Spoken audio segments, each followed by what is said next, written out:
Europe 1. Le grand direct de la santé avec Anne Le Gall, avec Isabelle Quenin, le docteur Jean-Michel Cohen et le professeur Françoise Forêt. C'est toujours une spécialité.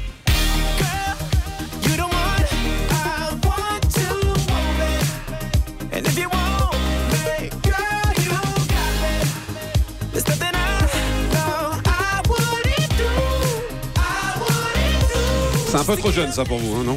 Un petit peu, ouais. C'est Jason Derulo, ça. Ah bon, ça, c'est aussi un des tubes de l'été. Mais très bien, il vous embrasse en fait. Je sais pas du tout qui c'est, mais bon. Ça, Isabelle, vous savez qui c'est avec votre fille? Et moi, oui. Et tout à l'heure aussi, Omi, mais ce que j'ai trouvé génial, c'est que Jean-Michel, qui n'arrivait pas à couper la musique, il s'est assis sur son téléphone pour pas qu'on l'entende. C'est ça. Bon, Isabelle, avec vous, justement, c'est peut-être lié, on va parler transpiration. Mais comment bien choisir son déodorant? Tout le monde transpire, même les princesses. Bah oui, parce que tout le monde dit, c'est vrai que c'est pas très glamour de parler sueur, transpiration, mais c'est quand même un phénomène sain et heureusement que l'on transpire. Si on ne transpirait pas, notre corps réagirait en étant quasiment en surchauffe. Alors je vous parlais des glandes sudoripares, on en a à peu près entre 2 et 5 millions par personne, principalement localisées sous les aisselles, sous les pieds et puis aussi les paumes des mains. Donc ce sont les 3 endroits stratégiques où l'on peut transpirer le plus. On perd en moyenne un demi-litre à 1 litre de sueur par jour. Par exemple, pour la demi-finale de Roland-Garros, les athlètes ont perdu chacun plus de 2,5 millions et demi. 2 litres et demi. Donc pendant le match, donc c'est absolument, ce sont des chiffres faramineux. Puis quand on a un problème de transpiration excessive, on peut perdre jusqu'à 10 litres d'eau par jour, ce qui est absolument énorme. Donc là, il faut 10 litres d'eau par jour. Exactement. C'est une maladie là, c'est plus. Ah bah oui, c'est une maladie. On n'en parlera pas forcément parce que ça ne concerne pas du tout. Très rarement que ceux qui nous écoutent. Alors, ces glandes sudoripares, elles s'emballent à la puberté. C'est pour ça qu'au moment de la puberté, tout ça est un peu désordonné, chaotique.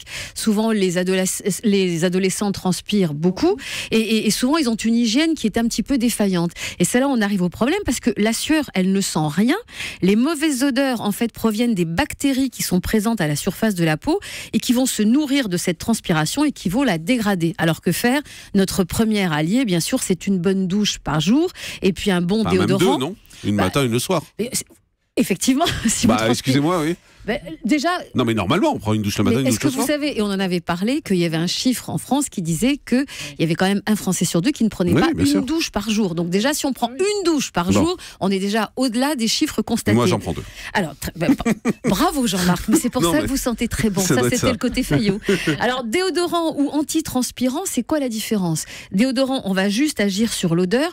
L'antitranspirant, il va essayer de réguler, voire de bloquer la transpiration. Et pour arriver à ce résultat, on va utiliser généralement du chlorure d'aluminium, catégorie sel d'aluminium, et vous savez que ces sels d'aluminium, on les aime pas, puisque pendant des années, on a pensé que l'utilisation de ces sels d'aluminium, et notamment dans des déodorants, favoriserait chez les femmes la survenue d'un cancer du sein.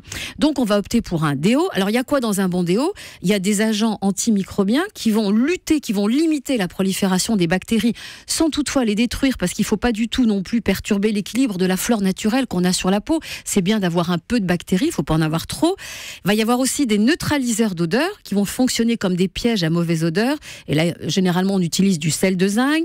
En 3, vous allez avoir des absorbeurs d'humidité. C'est du talc ou alors de la perlite. C'est un extrait de roche volcanique qui va fonctionner comme des petites éponges. Le tout, c'est d'essayer le plus possible de limiter l'humidité, puisqu'on a bien compris que c'est quand il y a de l'humidité que l'odeur risque de se dégrader et donc du coup que la transpiration et les mauvaises odeurs vont apparaître. Et puis en 4, vous avez dans les sticks, on va trouver du savon. C'est ce qui va donner au stick le côté, une texture beaucoup plus solide qu'on ne trouve pas forcément dans les autres déodorants. Alors ce qu'on va surveiller bien sûr, c'est l'alcool. Pourquoi on met de l'alcool dans les déodorants? Parce que c'est un solvant, ça va assurer un séchage rapide, mais il risque de dessécher et d'irriter la peau. On va éviter l'alcool et on va éviter les sprays. Je ne sais pas si vous aviez vu. Ah bon, c'est bien les sprays, c'est super pratique. Alors en novembre dernier, on s'est rendu compte à la suite du décès d'un petit garçon de 11 ans dans une cour de récré qu'après le jeu du foulard, on avait le jeu du déodorant, le jeu du spray. C'est-à-dire que les enfants, que les petits jouaient à atteindre un état d'ébriété en inhalant les sprays des déodorants. Exactement. Vous avez eu ça, je me souviens, il y avait tout un article, tout un dossier dans le Figaro. On était en novembre dernier et tout le monde a été alerté parce que c'était à la suite du décès d'un petit garçon de 11 ans. Donc moi, spray avec alcool, j'aime pas trop, mais on peut les remplacer par ce qui marche bien, ce sont les sticks, et puis ce qui marche le mieux, on lâche pas les sticks, mystiques. Non, pas encore. C'est les roll-on, vous savez, c'est les petites billes. Ah oui. Donc ça marche très très bien. On va aussi se méfier des parfums ou des huiles essentielles parce que ça peut provoquer des allergies. Et puis comme je vous le disais, les sels d'aluminium, alors c'est vrai qu'il y a des études qui disent que c'est dangereux, des études qui prouvent le contraire. Donc on évite études plutôt, contre études, on va éviter de les utiliser. Comme ça, on est tranquille. On va éviter tout ce qui est trop de café, trop d'alcool, des plats trop épicés, parce que du coup, ça favorise la transpiration. On va éviter de boire trop froid ou de boire trop chaud. Dès que vous donnez à votre corps un changement de température, il va réagir, il régule. On a nos petits thermostats d'ambiance qui sont donc ces fameuses petites glandes sudoripares. Donc, dès que vous les titillez avec quelque chose qui est inhabituel, elles vont réagir, donc en favorisant une transpiration. Alors, il faut savoir que les hommes transpirent plus que nous, à peu près 30% de plus que nous, et que en plus, vous les femmes, que nous les femmes, et que comme vous ne vous épilez pas sous les bras forcément, comme vous vous épilez pas forcément sous les bras, ben en fait les poils vont garder l'humidité, oui, et c'est pour ça que ça risque de sentir moins bon. Donc faut s'épiler. Donc faut prendre du déodorant, surtout ne pas. Mais juste un mot sur les déodorants 72 heures. Vous savez, il y a les pubs. Moi je trouve ça dégueulasse parce que ça veut dire qu'on se lave pas pendant 72 heures. Ça veut dire que si on met ce déodorant. Alors là, vous allez, on est dans la catégorie des déodorants qui vont bloquer la transpiration. Et ça, c'est pas bon. Oui, les 72 heures. On se lave problème, quand même en 72 heures, non? Moi. Il vaut mieux se laver 72 heures, au bout de 24 heures, au bout de 12 heures. Bah oui. Mais c'est bizarre de faire des trucs comme ça. Je trouve que ça incite les gens à pas se laver pendant 72 heures. C'est pour ça qu'il faut pas les prendre. D'accord. Oui. En gros, parce que du coup, il faut pas lutter contre un phénomène qui est naturel. Transpirer, on l'a dit, c'est sain, c'est naturel. Il faut pas aller contre ça. Il faut lutter contre le désagrément qui est donc cette sueur qui va au contact des bactéries se dégrader et donner une mauvaise odeur. Mais tout ce qui est parce que vous risquez de boucher les pores, vous risquez que les glandes qui ne peuvent pas justement s'écouler, elles s'enquistent, que ça s'enflamme. Enfin, tout ça, il vaut mieux pas faire. On est dans quelque chose de beaucoup plus naturel. Je voulais dire aussi à tous ceux qui utilisent la pierre d'Alain, pierre d'Alain ou pierre de cristal. On disait, mais ça, c'est absolument génial. En plus, c'est hyper économique puisque ça se présente sous forme d'un petit bâton que vous humidifiez légèrement, vous le passez sous les aisselles et ça va déposer un petit film salin sur la peau et ça va éviter de transpirer trop et surtout ça va éviter que l'odeur apparaisse puisque ça évite une dégradation. Mais si vous avez des poils,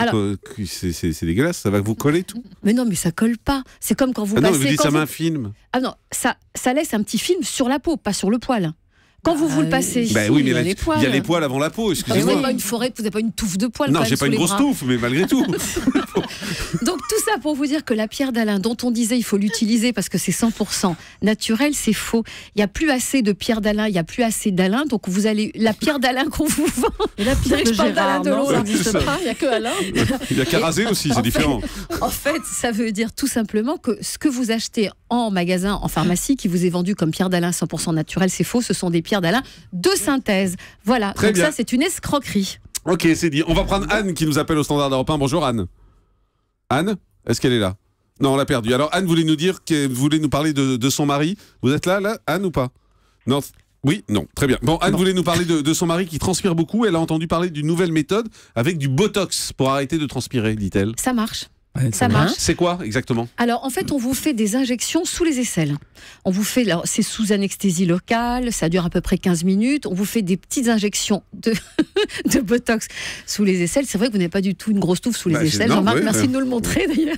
Sur Europe1.fr. Jean-Marc, remettez-nous cette manche. On vous fait des petites injections qui vont bloquer. En fait, elles vont bloquer l'action de ces glandes. Ça dure à peu près 6 mois. Ça coûte de 100 à 200 €. Et là, on est dans le cas de gens, vous savez, alors ça, c'est le cauchemar de tout le monde, arriver à avoir des grandes auréoles comme ça sur sa chemise.